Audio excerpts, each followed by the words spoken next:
I will probably leave my husband over him demanding a paternity test. Throw away for obvious reasons. So me and my husband have been together for 6 years, married for 3. We met in college, we're now both in our early 30s. And our relationship has been pretty smooth sailing so far. The only thing that has ever irked me was that we were never that compatible in the bedroom department, with me regularly getting the short end of the stick in terms of satisfaction, but he is super vanilla and won't even try to do better for my sake. I've pretty much given up trying because he gets touchy and pouts for literally days whenever I try to talk about it, no matter how sensitive I try to be. After deciding we were ready for a baby, we've tried for almost a year and I am finally expecting. I'm currently in my 4th month. However, yesterday my husband asked me if we could do a paternity test, completely out of the blue. At first I thought I heard him wrong, and when he doubled down I laughed, because I thought he was making a bad joke. But no, he was actually dead serious. As soon as I realized that, I immediately felt sick to my stomach. I asked him why he wanted the test and he says he just wants to make sure the baby is his. I asked him if he's suspecting me of cheating. He said no. I pointed out that I work full-time and spend every single free minute I have with him. So when would I even find the time to cheat, even if I wanted to, which I don't? He got angry at me and said I have no idea what it's like to be the man and have no control over this whole pregnancy situation, and that he doesn't want to be a doormat stuck raising a cuckoo's egg. His words. He claimed he has a right to know for certain. I admittedly snapped at him that he does know for certain, because I told him so, and I would know who the father of my child is, right? He smugly said that's what any cheater would say and that he deserves proof so he can have peace of mind. In our country, not US, paternity tests have to be consented to by both parents or be court-ordered, so I told him in no uncertain terms that I do not consent, and if he files a petition to the court to get the test done against my will, then he can also file for divorce while he's at it. Because in that case I'm done here. He got all huffy and claimed I wouldn't get this upset about the situation unless I had something to hide. At this point I've had it and said, well, if after 6 years of patience and loyalty, despite the fact that **CK in bed, this is the thanks I get, then the only thing I have been hiding is my disappointment in you. He stared blankly at me for a moment and then he started crying. I left him standing, threw a bag of essentials together and left for my parents. I feel like my whole world has collapsed.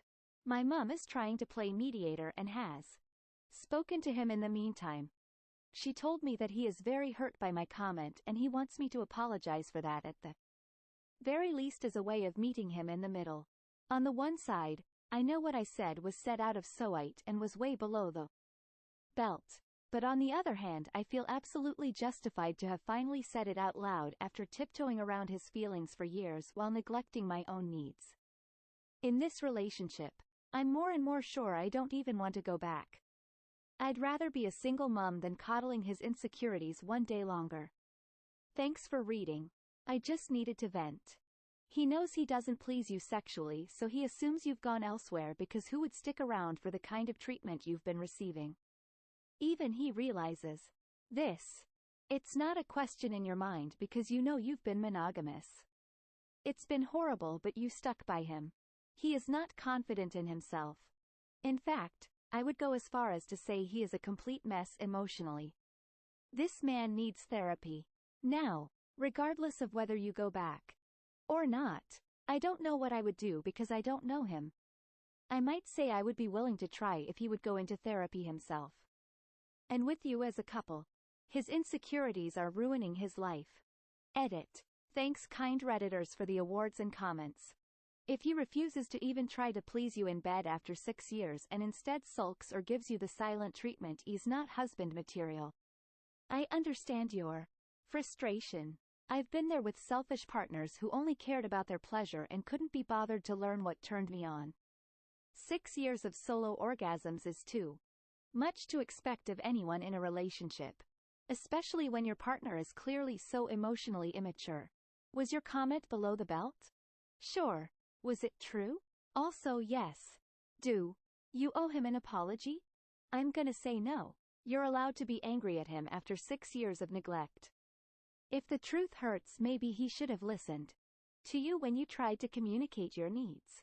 The fact remains he couldn't be bothered. At some point with men like this, you feel like little more than a masturbatory aid. You feel dehumanized, like a sock or blow-up doll they take their pleasure from. After 6 years, you don't even feel a sense of closeness during physical intimacy when sex is never about you. So, no, don't apologize and don't go back to him.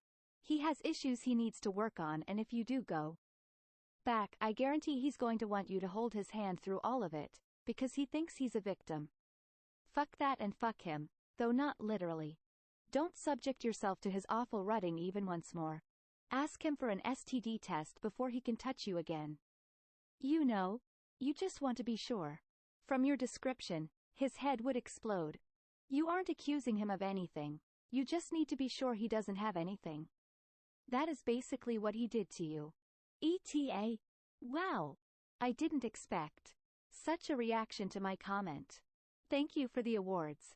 If all trust is gone, then the relationship is dead anyway. Hope you make a good co-parenting. The baby needs it, but it sucks if daddy don't want to be a part of it, because his insecurities coming in the way. I wish you all the best. I would agree to give him the paternity test, then have him serve the results along with the divorce papers, but I am petty like that. I would do the same. Also means he can't wriggle out of child support and AMP. He has egg on his face. Nah, he's too vanilla to have egg on his face. I was married 18 years to a man like that. He was very, very vanilla. Out of the blue, he started accusing me of cheating. Turns out he was cheating. I left and it was the best decision for me. **** Caution: pregnancy hormones are wild, so take the time you need on making long-term decisions. Came here to say this. It never seems to fail that the people who accuse their partners of cheating turn out to be the cheater themselves. The projection is strong. And I wouldn't be surprised if this is what's been going on here. This happened to me. 13 years, he wouldn't F me. All of a sudden he finds out I cheated, I didn't, from my best friend, and dumps me on what would have been 10-year engagement anniversary. Guess who moved in a week after I moved out? She was my ride or die and lied to my face. I don't even know how when it began. He wore the same suit to marry her that he did for me. Didn't even move out of our marital home. Should have left him the first time he neglected sexual attention while demanding monogamy for months. Life is too short to accept mediocrity. I'm still alone 13 years later, no regrets. I became a single mom and learned a new language and went abroad a few years while recovering from the loss, which really helped me see the control he attempted to exert. That's just my story. I don't know if it makes any difference to you, but I wanted to offer the cautionary tale I wish someone had told me. Don't waste your youth like I did. Honestly, this isn't about the paternity test only. Your resentment about your sex life has reached its limit. Which begs the question. If you've always been short-changed like this, then why in heaven's name did you even agree to marry him without first addressing this properly? Not try to talk about it or be sensitive. Just a straightforward conversation. You also did yourself a disservice by rug sweeping this shit. People learn how to treat us based on what we accept. This is also exactly why he felt emboldened to ask for this DNA test. He knows that you are a pushover and will quickly capitulate to avoid an argument and hurting his feelings. I don't know when women will stop this behavior. You coddle men who are incredibly selfish and accept any treatment so long as everything else is good. No, it's not. The sulking, the silent treatment, etc. All that shit is unacceptable and feeds into their childish bullying behavior. My advice is, get the test. When the results show up, print them out and leave them on the kitchen counter along with another envelope which contains divorce papers. Let him get his assurance about the baby while staring at the consequences of his behavior. 2 birds, 1 stone. And then block the fucker for a week. And GT. Which begs the question. If you've always been shortchanged like this, then why in heaven's name did you even agree to marry him without first addressing this properly? Because people often settle for mediocrity for the sake of having a reliable partner. If you've had a string of a few misses, and then find someone you hit it off with in all ways bar one thing, and they seem loyal and reliable otherwise, would you throw them out for that one thing?